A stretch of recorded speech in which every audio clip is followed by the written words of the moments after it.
All right, welcome back. It is 10:23 past the hour here on the West Coast, 1:23 out east. Our final guest before we get into the gadgets is Ekaterina Walter. She's joining us. She's Chief Marketing Officer from Brand Arati. She's also the author of a book. The book is called Think Like Zuck, The 5 Business Secrets of Facebook's Improbable Brilliant CEO, Mark Zuckerberg. You can see it right there. Ekaterina, thanks for joining us. We're talking about the current tech trends and how to help drive business. Ekaterina joins us from New York, and we appreciate your time. Hi, Adam. How are you? Good, good. So I guess there are a lot of different ideas out there how to drive technology business to your site, for example. We heard from the MIT review, there's one of the people they're highlighting is someone who may have a better way to use the payment systems. We know that later on, at least in September, there's a big payment marketing conference here in LA. What have you found? You know, e-commerce is still a very much beginning stage, right? We're still looking at the way to combine not just our websites, but also social media sites and other niche networks that are coming up to drive traffic. Pinterest has been an interesting social network, actually. Lately, we've seen a lot of data and case studies coming out that say that Pinterest might drive up to 25% of e-commerce traffic, so traffic to the sites where eventually purchase happens. And so it's the whole rise, I think, of sort of visual social media, visual storytelling is an interesting trend to track. So we're seeing Instagram, we're seeing Vine doing more and more with that. Pinterest specifically just happened to be a darling because people, when they buy during their purchase process, they're very visual. Plus our attention span, right, with the amount of information being produced sort of in our age of infobicity is shorter and shorter, right, 6 to 8 seconds. So when we see appealing image, especially when we shop for something visual like clothes, cosmetics, etc., right, we want to buy on the spot, and Pinterest built in that sort of referral, or even down to details on pricing from the start. So it became one of the darlings of sort of traffic drive or e-commerce trend.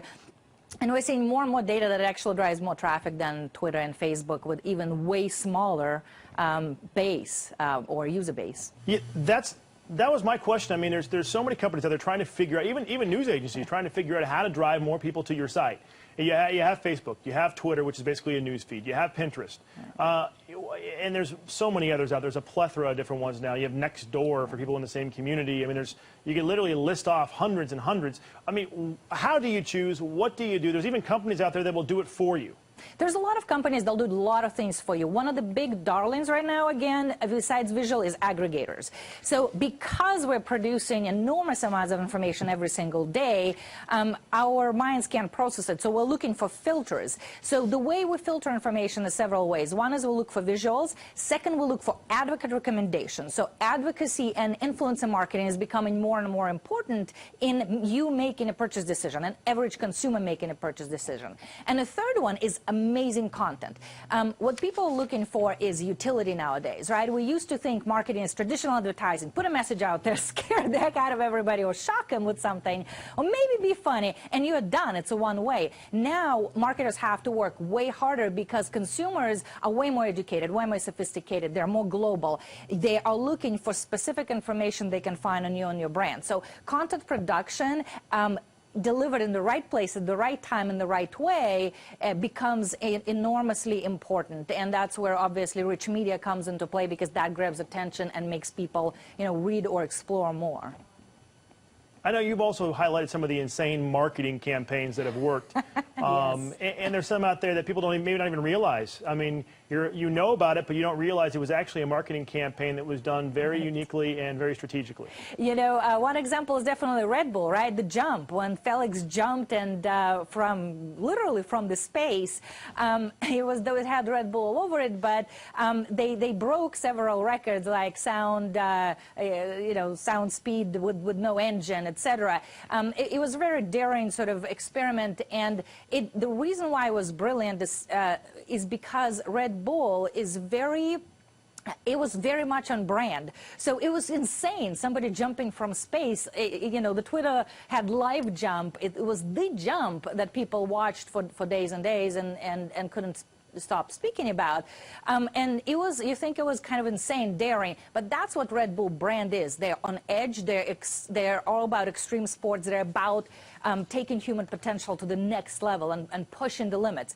Another one that was absolutely hilarious, right, is MaxiPad's body form.